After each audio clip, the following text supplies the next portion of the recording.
welcome to the Patriots 300 Level podcast. My name is Eric, and I am joined with my co host, Kevin. Welcome back for our fifth episode. For those of you joining us for the first time, both of us are Patriots season ticket holders that sit in the 300 level section at Gillette Stadium, and we enjoy talking Patriots and breaking down games and discussing transactions. So we figured we'd start a podcast and see where that takes us. As a reminder, you can follow us on Twitter and Instagram at Pats 300 Level Pod for up-to-the-minute updates and commentary on news of the day.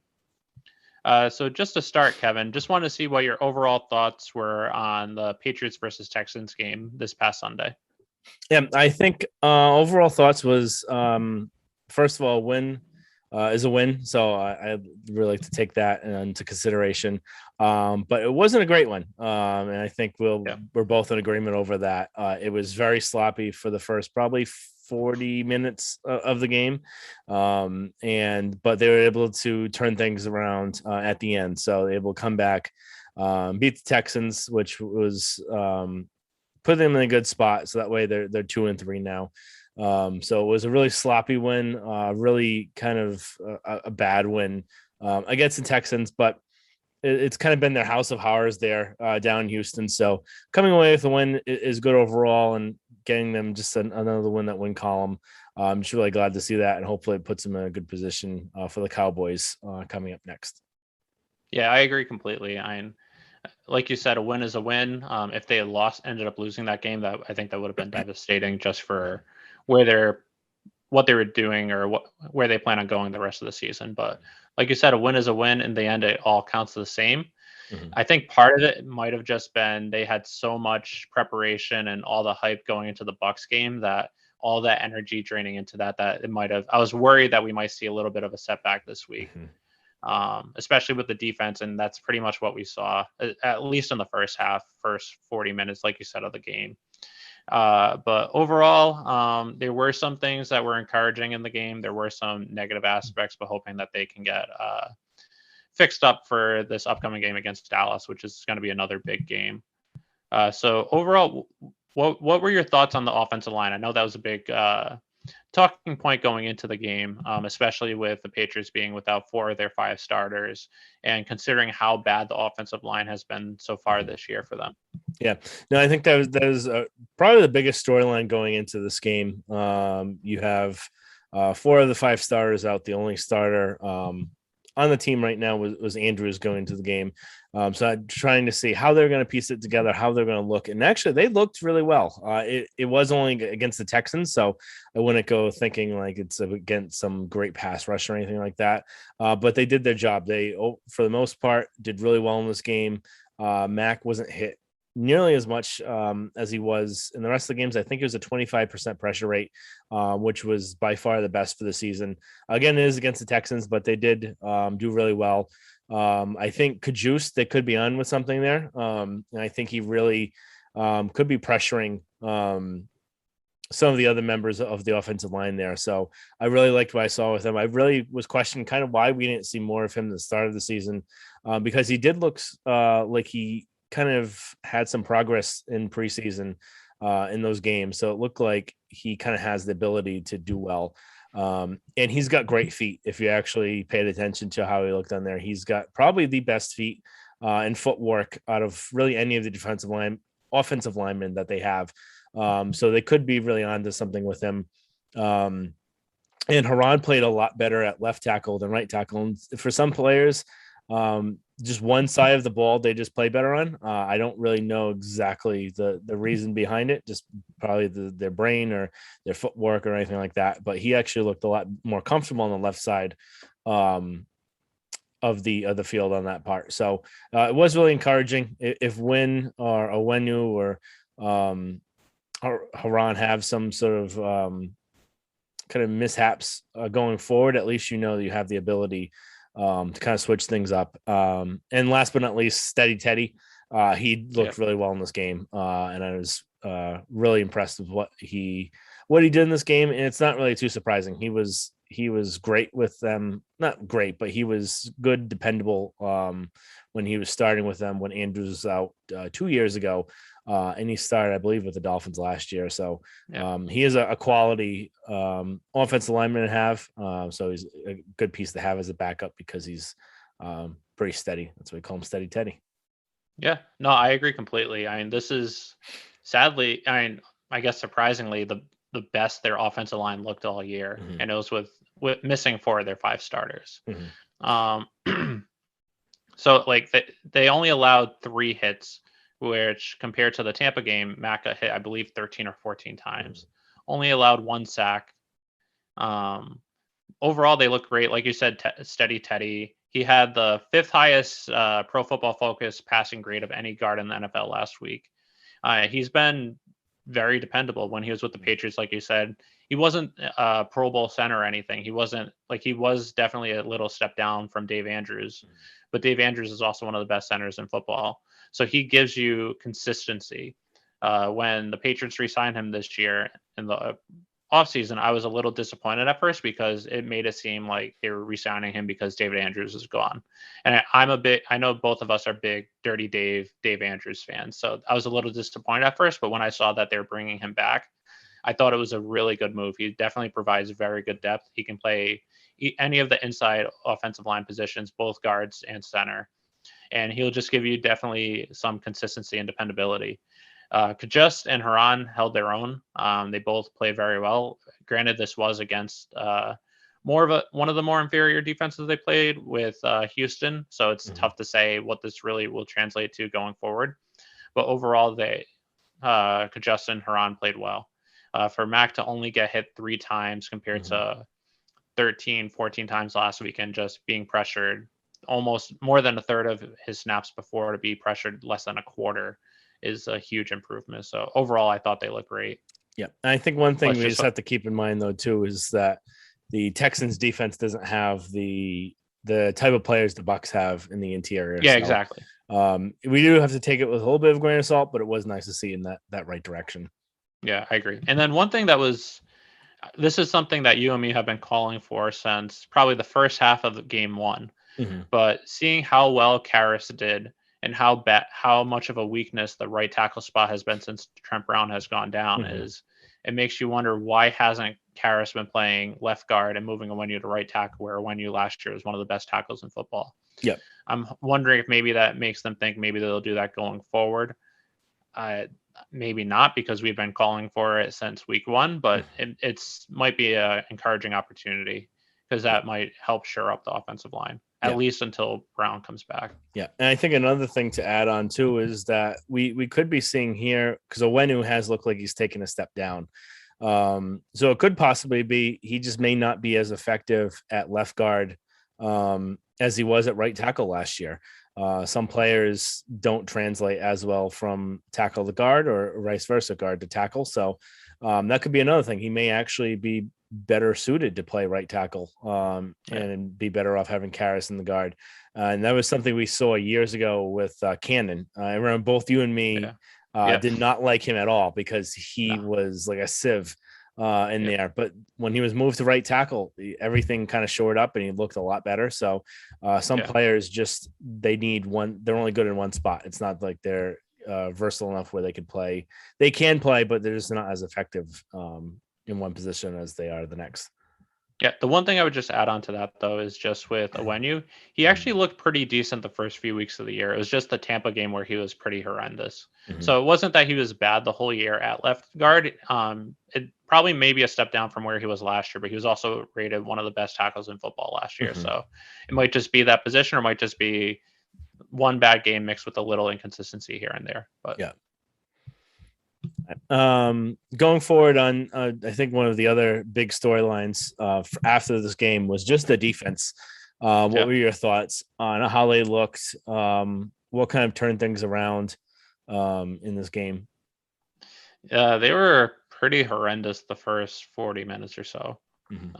35, 40 minutes. They were making Davis Mills look like, I know you're a huge Davis Mills fan, but they were making him look like a Pro Bowl caliber quarterback, which maybe one day he'll turn into one, but I don't think he's a Pro Bowl quarterback, especially considering last week, granted it was against a good Buffalo Bills defense, but he had less than 100 yards passing. I think he had a 40% completion percentage or something like that, 4 interceptions.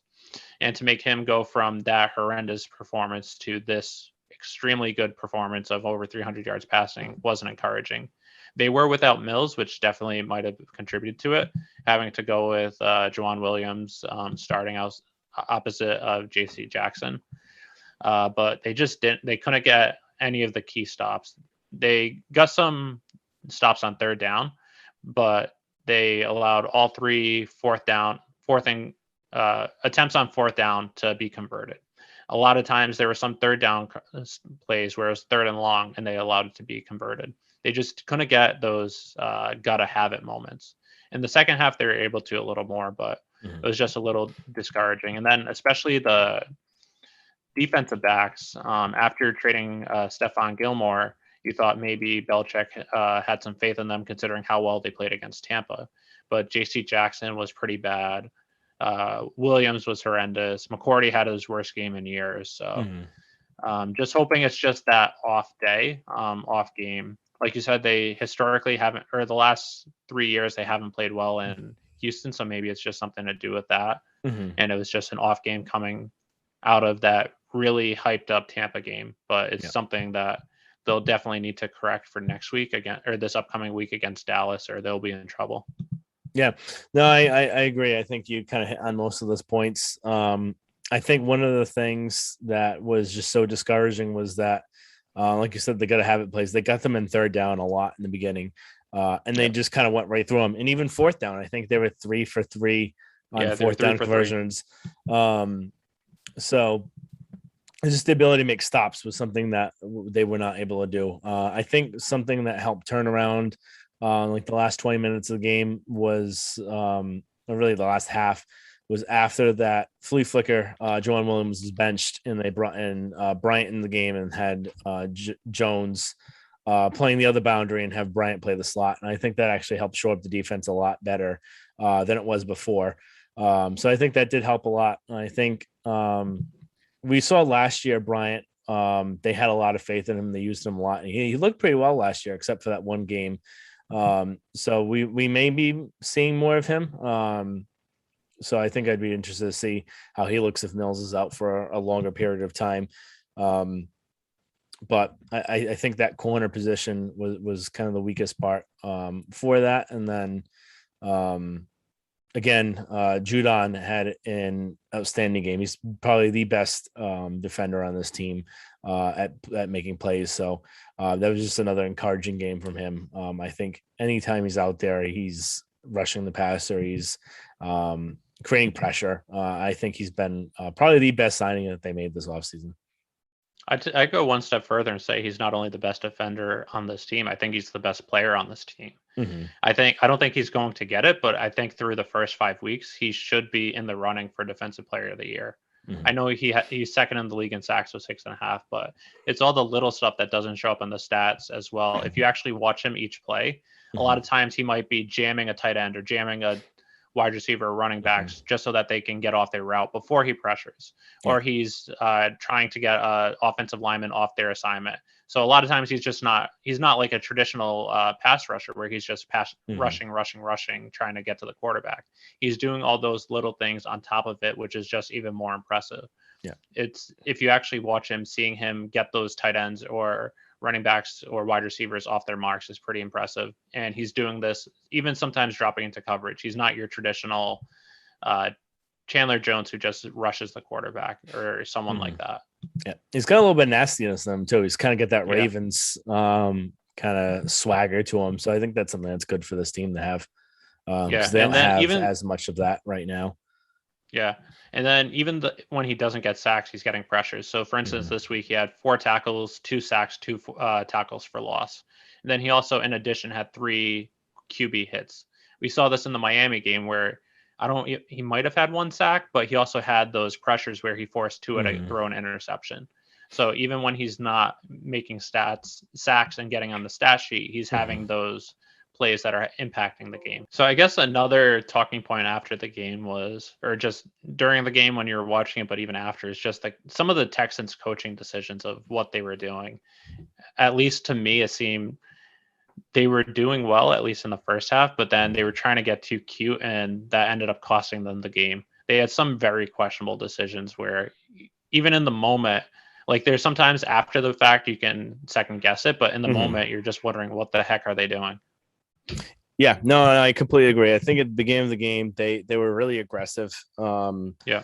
They kind of showed that they're probably thinking, what do they have to lose for going on fourth down? They're playing the Patriots. They need everything they can get to try and get ahead and beat them. So going for it would be really helpful for them. So I think I really kind of like their aggressiveness from that point.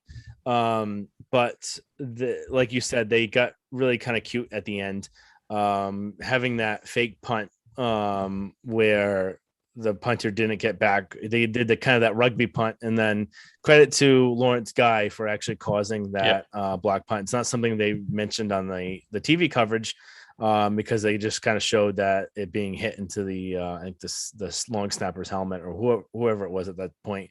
But if you actually go back and watch the film, Guy pushed him back probably 4 or 5 yards into him, so that's what helped cause that block. Again, kind of the TV coverage lately has been terrible, but that makes sense because they're not been getting the kind of premier games like they used to. Yeah. So, but that's besides the point. And then the other kind of decision again would be going for that 57-yard field goal where the kicker already missed, I think 2 extra points. 2 extra points and had a kickoff out of bounds. Yeah, so that was something. He was coming back from an injury. Yeah. Where I was wondering why you're doing that. That helped kind of set the Patriots up in better field position to be going down for the attack. So I think those are the 2 biggest kind of question marks about what you really saw in the game. And then they also kind of got a little bit more conservative when it got towards the end too. So it didn't seem like they were kind of having their foot in the throttle as much as the beginning. Yep. No, I agree completely with everything you said. I think part of it is just a rookie coaching staff where just thinking too much. And I also wonder if part of it is him overthinking it because of just knowing he's going up against Bill Belichick. So trying to catch everyone off guard or trying to throw a wrinkle in that maybe Bill hasn't seen of trying to catch them off guard. But yeah, I think if they just I liked, as a Patriots fan, I didn't like it, but as a football fan, I liked their aggressiveness in the first half. Like you said, they pretty much have nothing to lose. They're without Tyrod Taylor, they're probably not going to make the playoffs. They're already 1-3, so they have nothing to lose going for it. And I like that aggressiveness. But then, like you said, they started going conservative, and it kind of makes you wonder why. They were doing well, and then they just changed things up. But yeah, how much of the Nick Cassero effect do you think had on kind of this game plan or how they were attacking the Patriots? Because one thing that I'm not sure if they showed or not, but there were reports afterwards that Cassero actually had a headset on during the game. So he was kind of involved in this. So do you think he was involved in kind of what the Patriots were showing and kind of breaking that down real time? Or do you think it was more of just we should be doing this, or kind of just listening in what was going on during the game? That's a good question. I actually didn't hear about that, but it makes sense. Cassero was actually pretty involved when he was with the Patriots too. Before he was in the front office, he was also a coach, so he has some experience with that. My guess is it was probably a little bit of both.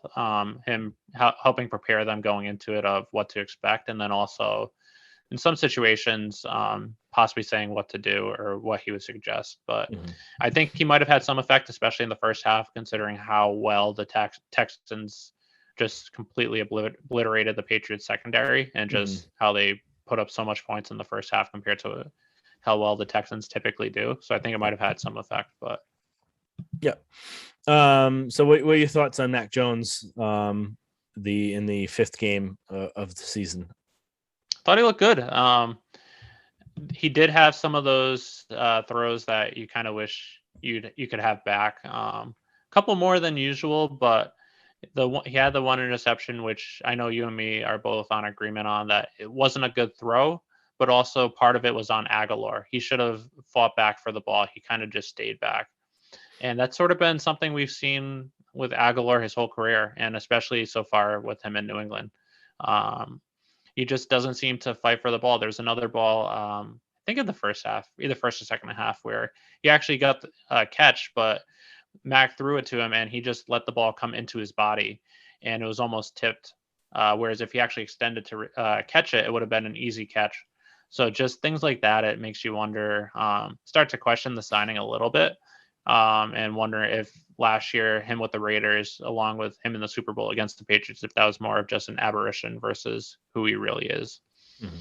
But overall, Mac showed poise. He had some great throws. Again, another 70+% completion percentage game. And it just makes you wonder, like Mac, at least to me, has been showing that he's by far the best quarterback of the rookie quarterbacks. And he's understanding more and more and progressing each game. But it just seems like the Josh McDaniels is holding him back a little bit. There's one time where it was first down inside the red zone and 1st and 10, and they threw 3 straight screens on 1st, 2nd, and 3rd and 10. And it makes you wonder, why not just let him throw the ball? He's shown that he makes good decisions, and it just seemed like they were holding him back. I saw something that it looked like one of the screens might have been an RPO. There was one of the second screen. It looks like he may have actually checked into that play. So it might have been a different play at the start of that. Is that the one where he checked into it? Yeah, there was one where it looked like it could have been an RPO, but it didn't look like he had, where if it was an RPO, that Bolden actually would have had a pretty clear lane for a first down running, but it didn't look like he actually even was planning on running the ball based on one of the guards was pulling. So it might have been that play, but just makes you wonder, like, at least from what he's shown through 5 weeks, it shows that he can handle it, and just keep giving him more and start to take the reins off him, let him throw the ball. Yeah. No, I think I agree mostly with what you're saying. So, I'm still every week I'm impressed by what Mac shows. I think he would be better off, and he has to make mistakes because that's the only way you're going to learn. So you would rather have him be making mistakes and learning from them than not making them, and then having some situation arise later on the season when it's harder to try and fix those mistakes. So I think one thing that he will probably be working on, especially after this week, is just knowing when to throw the ball away quicker instead of either taking a sack or kind of forcing it in a different spot. So that Aguilar throw, Aguilar should probably definitely have that. And it was also the way that Aguilar ran the route too. I think it looked like Jones wanted him to be actually come in for the ball more, where he actually rounded out the route a little bit more. And if you actually look on the tape, if you actually go to Boston Sports Journal, Greg Bedard actually gives a good kind of breakdown of this play itself. They're running a mirror route where Myers and Aguilar are running the exact same route. And if you actually look at the difference between the way Aguilar runs it and the way that Myers runs it, Myers is a lot more smooth, a lot more cleaner. And if it was actually ran that way by Aguilar, he probably would have had the catch. So I think kind of that route running ability by Aguilar needs to actually be kind of worked on and kind of cause that. But like I said, I think Mac will just need to kind of actually work on knowing more when to get rid of the ball or throw it away or throw it in the ground.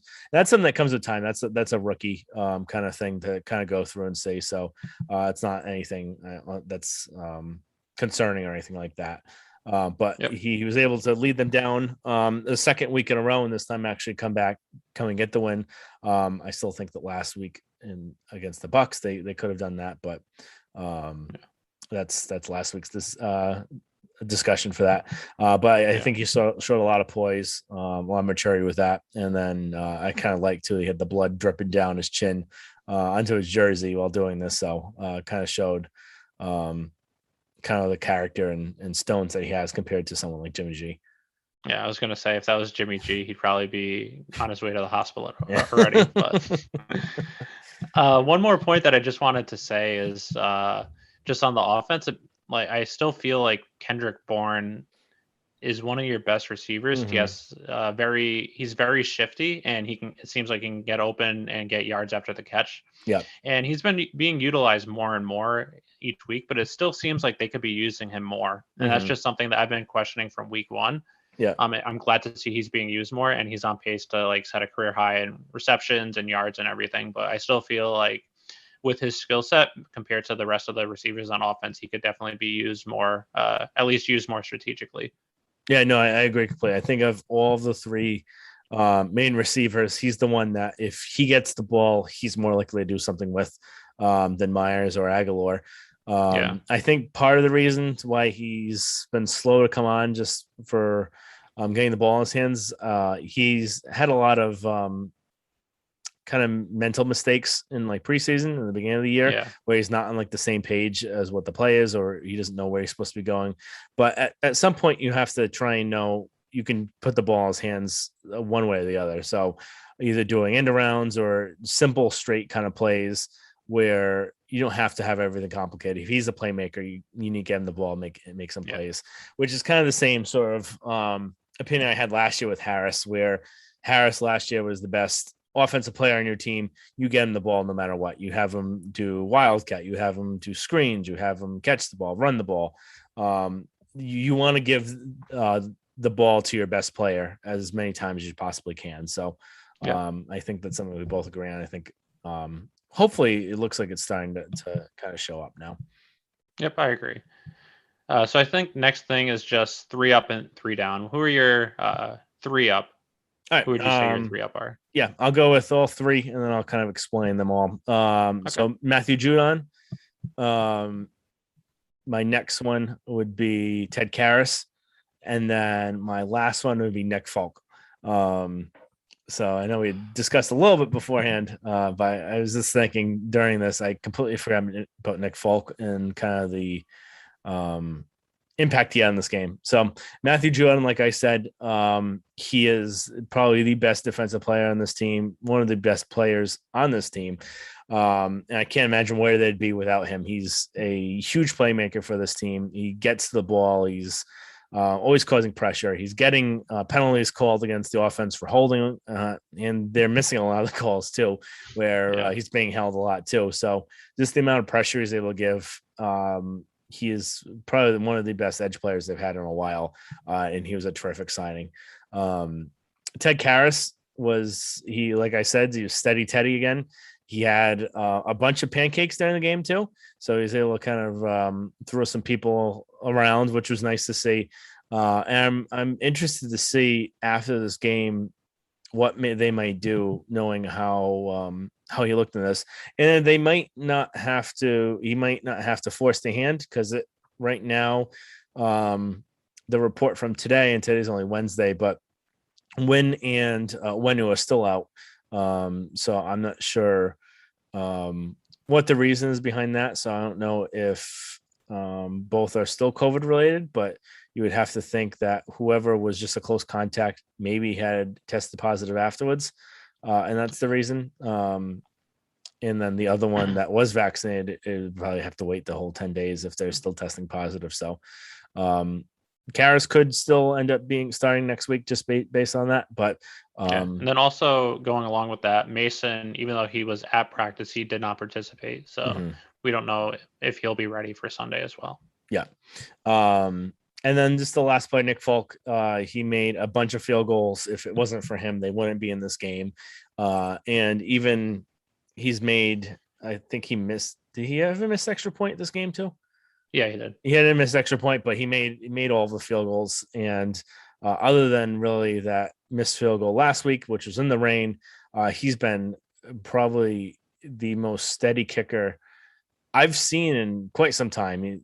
We never even saw this before for Gostowski, and Gostowski was a great kicker, and even Vinatieri. Yeah. But Folk has been just automatic. Whenever he's going out there, it's just right down the middle, as long as it's 50 yards or less. But this game, he had, I think, 252 yards and maybe 3. Yep. So, but it was in a dome. So I think he really helped Kidman in this game. So who would you say your 3 up would be? We're going to have some similarities. And so I think number 1 is obviously Matthew Judon. I know both of us touched upon it a little bit, but 4 tackles, 2 sacks, 2 tackles for losses, 3 quarterback hits, and then just those little things that don't show up in the stat sheets. He's by far your best player. I think he should be in the running for Defensive Player of the Year. I don't think he'll ultimately get it just because of the way he plays, how a lot of his stuff doesn't show up on the stat sheet, whereas For instance, which we'll get to in a little bit, but Diggs, for instance, with Dallas has 6 interceptions or something like that. But he's been one of the best defenders in all of football this year. Number 2 is definitely Big Kick Nick. So I know before we were talking about a little bit, you didn't have him on yours. So I was a little disappointed when you added him, but he definitely has to be on it. He's been, over the last year and a half, probably even last 2 years, dating back to when they signed him, he's probably been your most consistent player.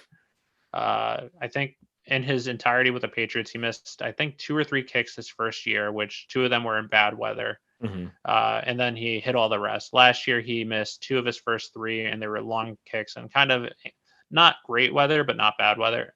And then he's just made everything else except the 56-yarder last week in the rain. So 4 for 4, 2 52-yarders, just automatic. And pretty much, if he's going out to kick, that you pretty much trust that he's going to make it, which I think this, even the Texans game sort of gives some credibility to why Bill wanted to kick it in that instance, because he's been your best. Typically, you want to with the game on the line, you put it in your best player's hands, or in this instance, foot, and he's just been automatic where the Patriots defense was playing well, and that if he's going to make anything, like, he has a good shot at making it. And it was close, the kick against Tampa, right off the upright. I was surprised it was even that close, but he's just been dependable, like you said, one of the best kicking streaks that we've seen in some time, maybe ever in Patriots history. I know statistically it is the best ever, but just in considering you have Adam Vinatieri, who's going to be potentially a first ballot Hall of Famer, Stephen Gutowski, who might have had some issues down at the end of his career, but with the Patriots, but statistically one of the best kickers in NFL history. And then seeing what Nick Folk is doing and how it's even better compared to them is just impressive. Yeah. I'm going to do a little bit of a cheating. I have I have actually 4 up this week. I have one that's just was one of my 3 down last week, which is the whole Patriots offensive line. Yep. Just considering all the stories going into the week, going into the game, how you're missing 4 starters and you have 4 backups going, and the offensive line has been the Patriots' weak spot all year, how they only allowed 3 hits, 1 sack. Granted, it was against Houston, but even against Houston with that 4 backups, that's very impressive. Then the other one has to go Hunter Henry. I know he had the touchdown against Tampa, but felt like his coming out game. 6 catches, 75 yards, a touchdown, some big catches on 3rd down. And it seemed like when Mac needed to make a play, he was looking Henry's way and he was able to catch it. And then I do have a couple just quick honorable mentions. Like Mac Jones, like you said, I think he was definitely excellent again. I know Gasper doesn't think he's the quarterback of the future or anything, but I think Mac has shown that he's great so far. And he played well against Houston. And then another one, just a small caveat, is Christian Barmore. He had some good pressures, and he was able to get 2 big holding penalties that helped the Patriots defense. So those were my 6 up. Yeah. Actually, I think you mentioned something I wanted to kind of get on to, which we didn't really have our notes for this, but just the Gasper, what the hell has been going on with him lately? It seems like he's going into this Felger mindset where he has to be completely opposite of what everyone's saying, where he says he's not the quarterback of the future. Then he's saying the Patriots don't think highly of him. And then he's saying that he should have thrown like 7 or 8 interceptions. And then he's fighting with everyone on Twitter. I don't know what's going on with him. And then I think it's funny that if you were just watching a bunch of the other well-known football beat guys and commentators completely disagree with Gasper. And then Bedard it said the other day he thought, oh, maybe Chris is some merit. So he talked to a bunch of his Patriots insider sources and was laughed at when he was asked about if they were down to Mac Jones at all. So I just don't know what's really going on with Gasper's kind of opinions lately and what he's actually really trying to do. I don't know if he's trying to just get clicks or if he's trying to be a Felger wannabe or whatnot. Yeah, I've never been a big Gasper fan, to be honest. I've always felt he's had, never to this extreme, but he's always like that anti, like, trying sort of like a Felger or Shaughnessy wannabe, where he's just trying to say the opposite to rile people up and get those clicks. Then also seeing how it is successful for some national guys. If you look at like Colin Cowherds of the world, Nick Wrights, Max Kellerman's, Skip Bayless's, all those people, they're saying all these like outrageous things to get clicks. I wonder if that's his way of doing it, or if he actually believes it, which if that's the case, then he's obviously not watching football or watching the game. All right. Let's move on to our 3 down. So I'll go with my 3 again and just explain them, then we can go to yours. So first one, Devin McCourty, Kyle Duggar, and then I am blanking on my last one, which I had. So I'll explain JW. McCourty. Oh, yeah, Jawan Williams. So I'm glad I actually discussed earlier before who mine were. I still don't know yours, so it'll be a little bit of a surprise for me. But so Devin McCourty was probably one of the worst games I've actually seen him play with this team, at least in the last 2 seasons, maybe overall. He just looked really bad against this team. Hopefully it's just a one-off and not something that's further coming down. He is, I think, 32, so he is an aging safety, and hopefully it's not his legs going on him, which would be a kind of a bad deal. But hopefully it's just kind of a one-off. But he did not really. He's 34, well. FYI. 34. Wow. Well, then it could be more of an issue. So I'm hoping it's not more of an issue, and that it was just a really bad day. But we may want to keep an eye on him based on this. He just did not look well. Kyle Duggar is both you and me really like him a lot, but he is still struggling in coverage and space. So when he's rushing the passer, if he's trying to break up the run, he's been really well with that. That's something that's his size and his speed has been pretty well at. It's just something that is probably going to take him time, the playing faster in space and coverage. I think it's something that he needs to adjust more for him, which makes sense just based on that level of college he was coming from to the NFL. He wasn't coming from like Alabama. He was coming from, I think it was a D2 school or something D2. along those lines. So I think that's where we're seeing that biggest kind of gap, and something he needs to still work on, needs to get better at quickly, just because he needs to play better in space. He needs to have better route recognition, and something that he's kind of a liability in coverage, whereas Phillips, when he's out there, he's going to make the play.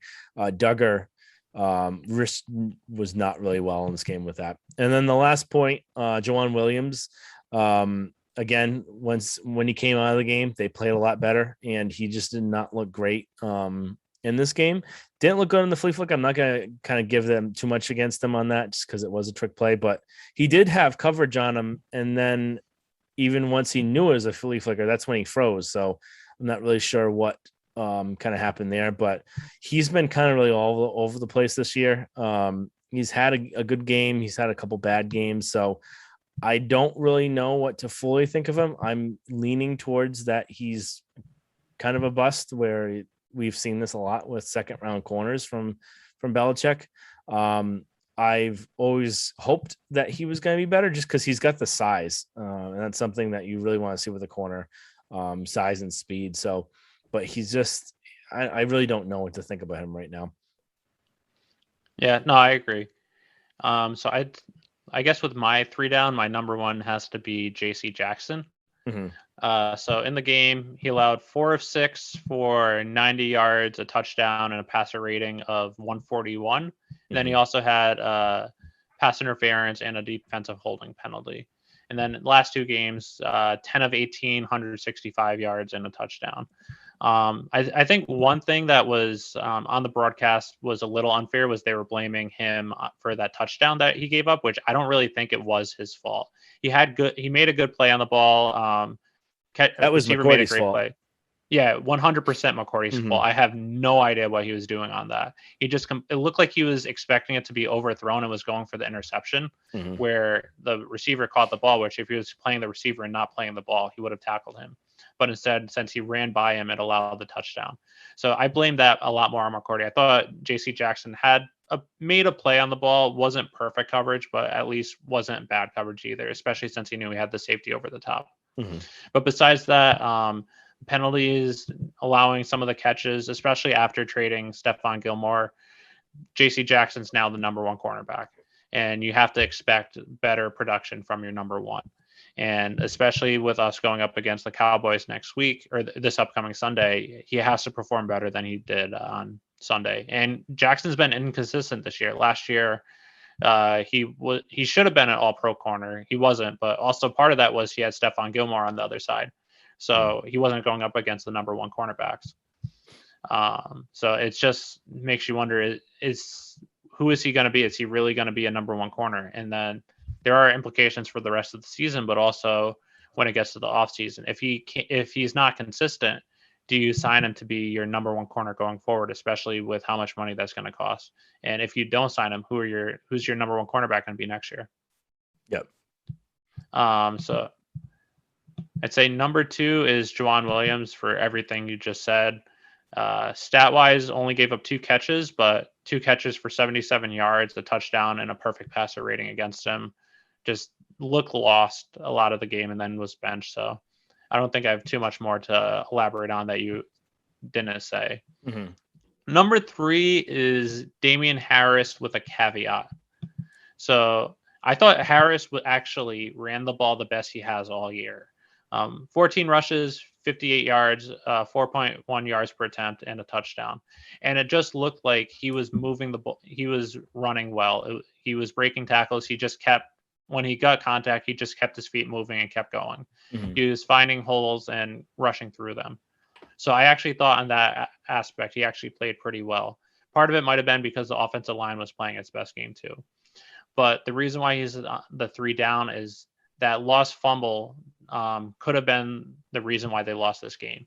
2 fumbles lost inside the 10-yard line, which should have been either touchdowns or field goals at a minimum, probably touchdowns. This one, especially right at the goal line.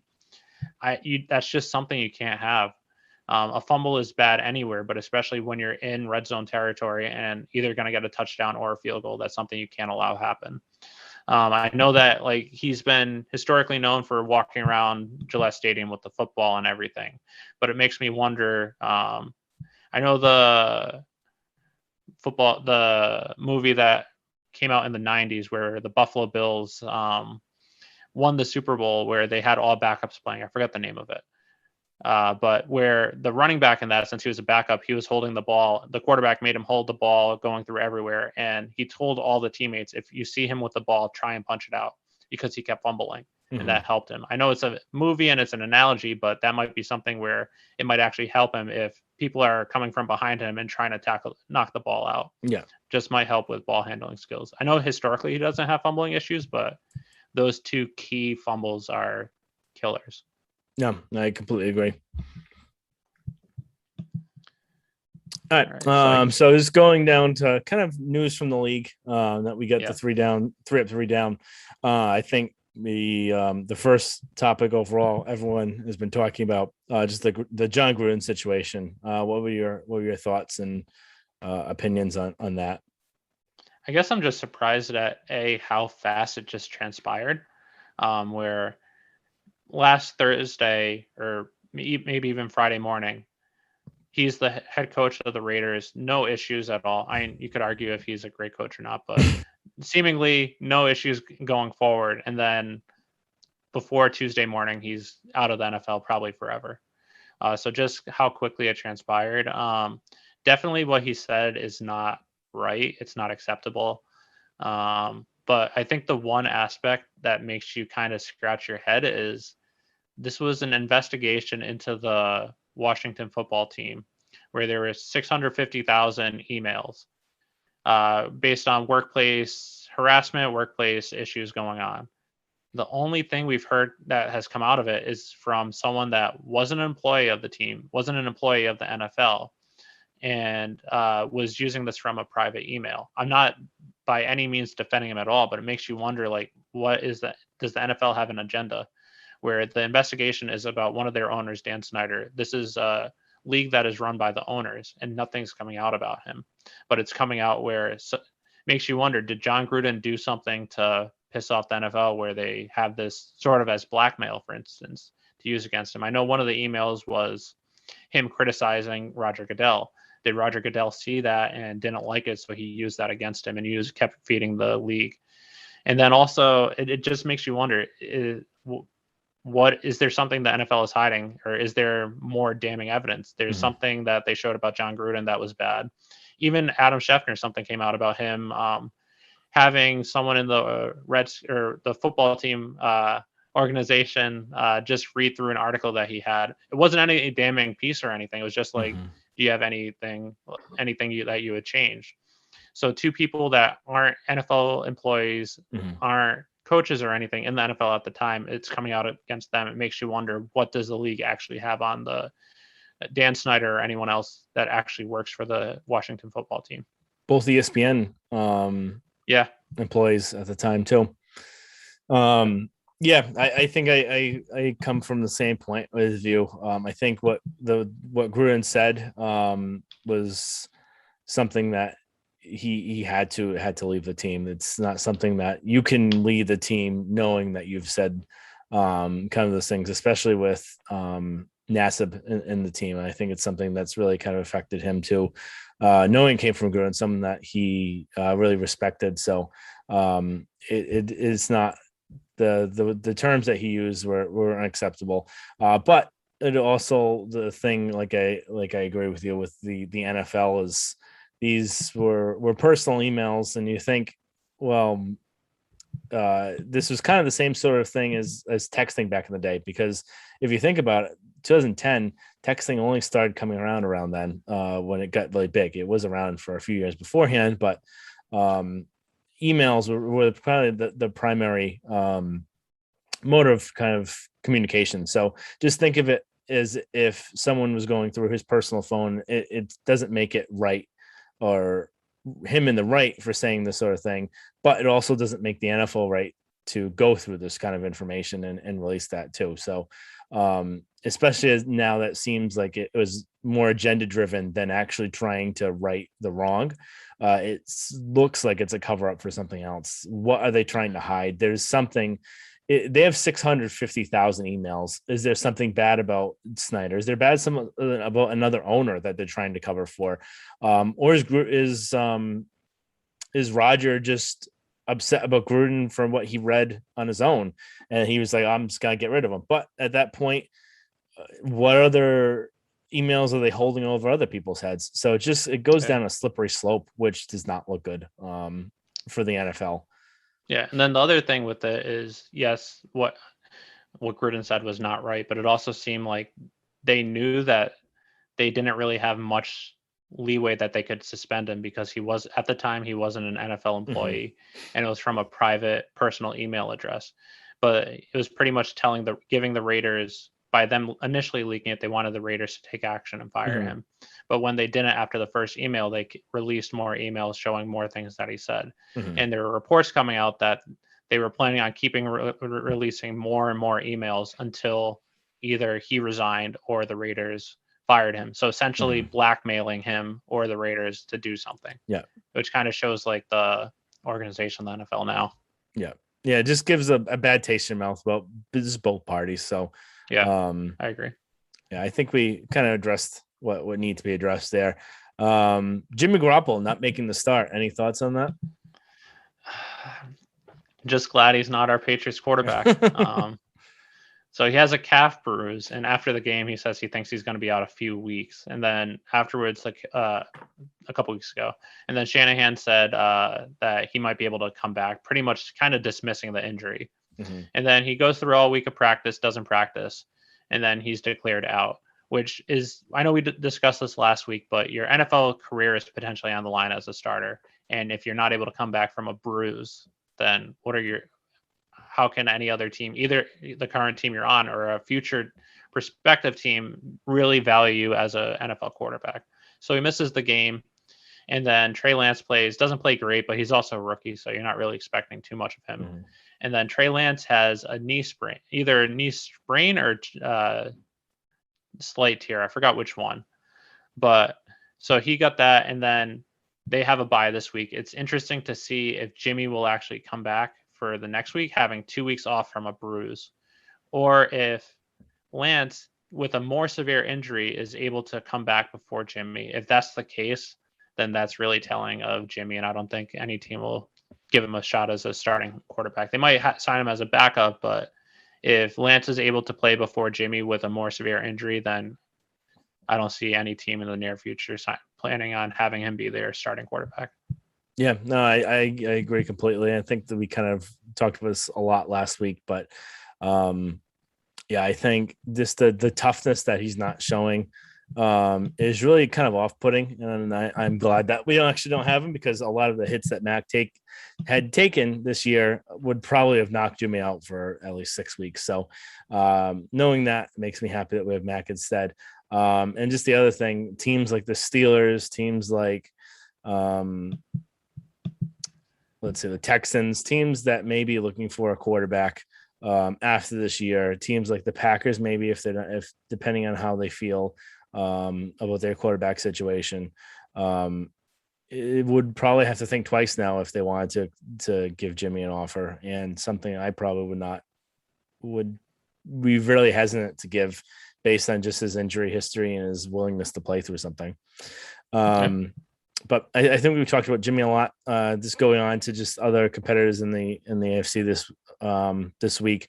Any news of note that you saw in games that really caught your eye? I'd say the Chargers game caught my eye. I know the Chargers last year, they were very talented, but their coaching staff was horrendous. So they were a very talented team that finished the year either 6-10 or 7-9. But Herbert really looked like the real deal last year, and it looks like he's just taking that next step this year. They were able to be a very good Browns team, and I think that if they're able to stay healthy, I think they have a shot of. You would think going into the year that they'd possibly be contending for a wild card spot, but with considering how bad the Chiefs have played this year, mixed with how well the Chargers are playing, they might have a shot of either winning the division or even being the number 1 seed in the AFC. I know right now they're one of 3 teams that are 4-1, them, Buffalo, and the Ravens. I think they definitely have some holes on defense, but their offense is explosive enough, and Herbert looks like he's taking that next step this year. So they have impressed me so far, and I think in a couple weeks the Patriots are going to have some tough games where they're going up against both the Chargers and the Browns, 2 teams that very, very well should either win their division or contend for their division. Ravens moved to 4-1. They should have lost the game, but I think you're going to discuss it a little bit because you have some feelings on the Colts game, but they're 4-1. They look very well. That was probably the best game Lamar Jackson has ever played. And it just wonders if he's able to play like that as a quarterback going forward, they might be able to do some damage. But they also have won a lot of their games close. So it makes you wonder, they are 4-1, but they really should have lost this game against the Colts. They should have lost the game against the Lions. So they really could easily be 2-3 or even 1-4. Buffalo Bills just demolished the Chiefs, and I think that kind of shows that makes us worried, because I know you and me are both we weren't big fans of Josh Allen for the last 3.5 years, but he's looking more and more like he's the real deal. We'll have to see against bigger teams, but it looks like he might be, and if that's the case, that's going to be some trouble for the Patriots. And then the Chiefs, I know they just haven't been playing well. It's early, and I know a lot of times the Patriots don't start the year well either, so it might just be that aspect, but it's something to keep an eye on. Yeah. That Chargers-Browns game was a really good game and back and forth. And it's actually really smart of the Browns near the end of the game to actually carry Eckler into the end zone. So that way they would have a chance to come back to try and win the game. So that was a really intriguing game to kind of watch the highlights from and see afterwards. And I think Herbert, like you said, he's probably going to be one of the top quarterbacks in the league to come for the next 10, 15 years. So the Dolphins are probably really kicking themselves right now. I was just going to bring that up. Knowing that they have someone that can barely throw the ball, who's not a great quarterback. knowing that they could have had Herbert instead. And then just the Ravens Colts game. I texted you during the game. I said that the Colts are going to lose this game. And this is when they were before they even missed the field goal to try and go up by 2 scores. So near the end of the game when they were in the probably the 30-ish yard line, they ran it 3 straight times. Even on 3rd and 10, they ran trying to run the clock down more, but they still had 5 or 6 minutes left in the game. So you still need to try and compete, just because this Ravens offense can come back. And they were trying to play the clock game, go up by a field goal. When you have a kicker that's looked iffy throughout the game and has a hip injury, so knowing that he hasn't looked that good this game, that he has that hip injury, and trying to just play for the field goal, I don't think was the smart play there. And I could tell, I was like, well, if going for this field goal is going to cost them the game, because they're going to have enough time, they can come back. Especially the second they missed that field goal, I said that they'll definitely lose the game, because whenever you play not to lose, that's when you lose. So that was something I was really just not impressed with the Colts coaching staff there. And then the Chiefs, it's something we have to keep an eye on. Just their defense looks atrocious. It looks like one of the worst defenses they've had, and one of the worst defenses in the league right now. So if they don't get that together, it's going to be really tough for Mahomes to try and put everything on his shoulders this year, especially because he looks like he's hurt. He looks like he's dealing with something. So I'm not sure what that is, but it should be a really interesting next few weeks going down for the league. Now, I think. Oh, go ahead. Oh, sorry. I just want to add a couple more things on this point. But one thing with the Chiefs is, like you said, their defense is horrendous. They're allowing a touchdown, I believe, on 45% of their defensive possessions that they're going against. So if you're allowing that much points, it's tough for any offense, even as good as the Chiefs offense, to score points. Another couple things is a lot of defenses are taking away those long passes from the Chiefs and Mahomes, which has been Mahomes' bread and butter the past 2.5, 3 years. He actually has less completions of 20 yards or more than Mac Jones and Tyler Heineke. And then another thing is Mahomes has always been more of like a Brett Favre type of sling it and just hope that someone gets it. And considering how good Tyreek Hill and Travis Kelce is, that historically he's usually been well, but in the last 2 years, he's only thrown 5 interceptions each year. He already has 6 through 5 games this year. I know last year either last year or the year before, he led the league in most interceptable balls dropped with 16 or 17. It just seems like at least this year, he's just not getting that luck that the last few years he's gotten. And then another thing, just wanted to briefly mention, is like the Patriots' path forward. So I know we discussed this a little bit last week, how they started the year 1-3. So it's going to be tough for them to go forward. So at least in my opinion, I think in the AFC North, either the Ravens or the Browns are going to win the division. And then who doesn't win the division is going to take one of the wild card spots. In the AFC South, Titans are probably going to win the division.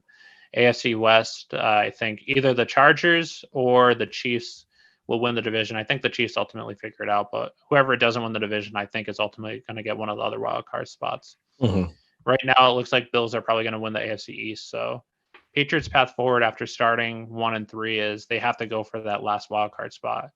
And based on who's playing well, it looks like it's going to come down to either them, who's right now 2-3, Bengals, who are 3-2, Steelers, who are 2-3, or Raiders, who are 3-2. But ultimately, with the Raiders' issues, I think it's really going to come down to the Pats and the Bengals. And Joe Burrow has been playing unbelievable so far. Yep. I think that's a good point, and it should be a really interesting part to the game, unless the Bills kind of crumble. So I'm not willing to write up kind of Josh Allen yet, just because it's still early on. And we've seen him crumble when games get really important. So I'm still kind of cross my fingers that that still happens, but it's looking a little less likely at this point, but we'll stand to see. So I'd just like to talk a little bit about the upcoming game against Dallas. What are your kind of thoughts for this game? Where you see this going? for this team. Yeah, so I think that's a good something good that we need to talk about is it depends on. I think the thing with the Cowboys is they have one of the best offenses in football. I believe right now they have let me see. They have the second most yards per game at 439 yards per game. They're only 1 yard per game behind Baltimore, who's first. They're 11th in passing, but they do have Dak, who's a pretty solid quarterback. Some might say he's top 10, top 7. And then they have good weapons on offense with CeeDee Lamb and Amari Cooper as wide receivers. They're second in rushing. Ezekiel Elliott, even though it looks like he's not the same running back, he's still been playing well. And then Tony Pollard.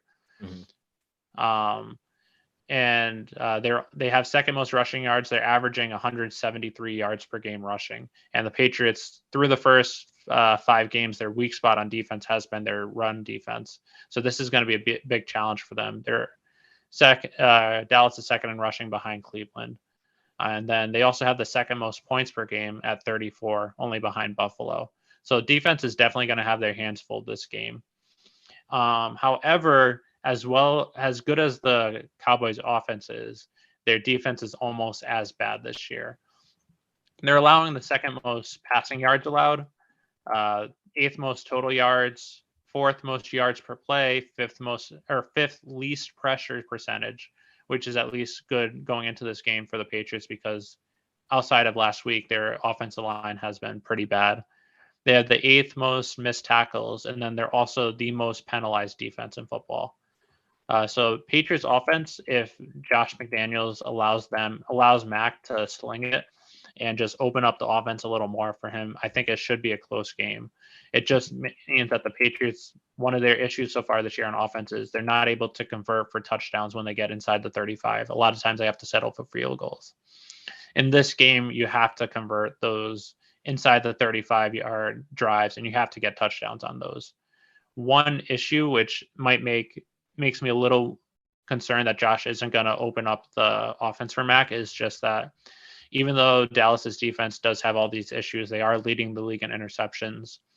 Stefon Diggs' brother, leads the league in interceptions with 6 interceptions, and Dallas overall as a defense has the most interceptions in football. So I wonder if that might make Josh a little hesitant to fully open up the offense a little more.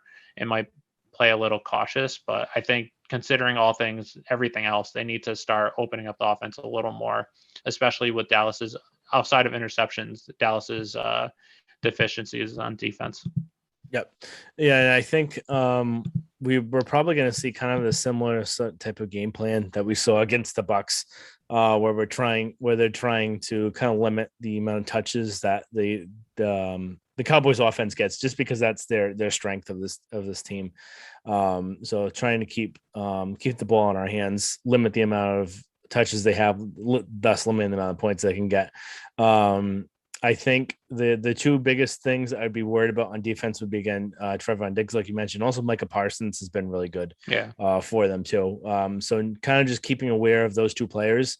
But other than that, they're going to have to open up Jones on this game, just based on the amount of points they're probably going to need to realistically score in the high 20s to 30s to make this a game, just based on how good that offense is. But if they are really able to kind of limit the amount of points that they get, they can maybe get away with the 20s. So I think it will be a really good game. If they didn't have the kind of showing that they had against the Bucs, I would be more worried about this, and I'd be picking the Cowboys. But based on everything I've seen, based on the way that they're trending, the way that they've faced the Bucs, the way that they're kind of playing up to the talent that they're competing against each week, I'd be picking the Patriots in this game. So I think right now the Cowboys are projected by 4. Over under for this game is at 50. My projection for this game, 31-27, lock it in. Patriots win. 2 field goals for the Cowboys, 3 touchdowns. And it sounds like, based off that sigh, that might be the exact same score you might have had. But I think they're going to have to open up Mac a little bit more. They get 4 touchdowns, 1 field goal. Nick Folk, 1 for 1 again, continuing his streak in the right direction. What do you see? Yeah, so I agree completely. I had the exact same score. I think Patriots get one more touchdown, and then they're able to hold the Cowboys to an additional field goal. So I think Mhm. 31-27 as well. Some just other caveats is historically Dallas, I'd say over the last last year being an outlier just because of Dak getting hurt, but last few years Dallas has actually been one of the most talented teams in football. Mhm. It's just their coaching, the organizational structure. They just can't win those big games. Yep. And I know both of us aren't a big fan of Mike McCarthy. He's not really a great coach. So I wonder if that's Yeah. going to factor into it as well. Where going into this game on paper, Dallas should beat the Patriots. But I think the Patriots are trending in the right direction. I think they're better than their record indicates. But also, I think just Bill versus Mike McCarthy, I think that's definitely advantage Patriots. And it's just they always seem to shut down the Cowboys. I know 2019 when we played the Cowboys, Cowboys were very talented, and I know it was raining. It was a very heavy rain, but they just completely shut down Dallas. And I just think I don't know if they'll shut them down like that, especially considering some of the deficiencies on defense the Patriots have had so far. But I think that should be something to keep in mind that Dallas usually never plays up to their potential. So I think Patriots, I think it's going to be a close game. Like I said, I think it's going to be 31-27. Based on that, I'd pick Patriots to cover or to for the spread, and I also would go with the over. Yep. Yeah, I think McCarthy was the other thing I completely forgot to mention as well. It's something I was thinking of this whole week. It's a complete coaching mismatch. McCarthy, I don't think highly of at all. He's had a lot of mistakes or mental blunders with the Packers, and then again this year, even with the clock, in this I think week 2 or 3, where he kind of bungled the whole clock timeout situation. And if the kicker didn't make I think it was a 56-yard field goal, it would have been completely on McCarthy for the reason that they would have lost that game. But other than that, I think the other thing I kind of mentioned about too is just they have to kind of contain Dak, and I think running quarterbacks or mobile quarterbacks have been something they've struggled with a little bit. That if they have the ability to throw as well, if it's like Lamar Jackson where he's mostly a running quarterback, they actually been pretty good at containing him. But that dual threat is something that's they've struggled with a little bit. So hopefully they'll be able to contain him and run the right kind of scheme to contain the wide receivers as well. Yeah, I think the one thing with Dak though is at least this year is due to his injury, he's not running as much as he historically does. I think typically he is mobile and he's able to run if he needs to, but he's not the same as like a Cam Newton or Russell Wilson or something like that. But I think also considering his injury, he might be more of a pocket passer. He still does run. I just looked it up now. He has 60 rushing yards through 5 games so far, but so 12 yards per game compared to his like historical average of around 20.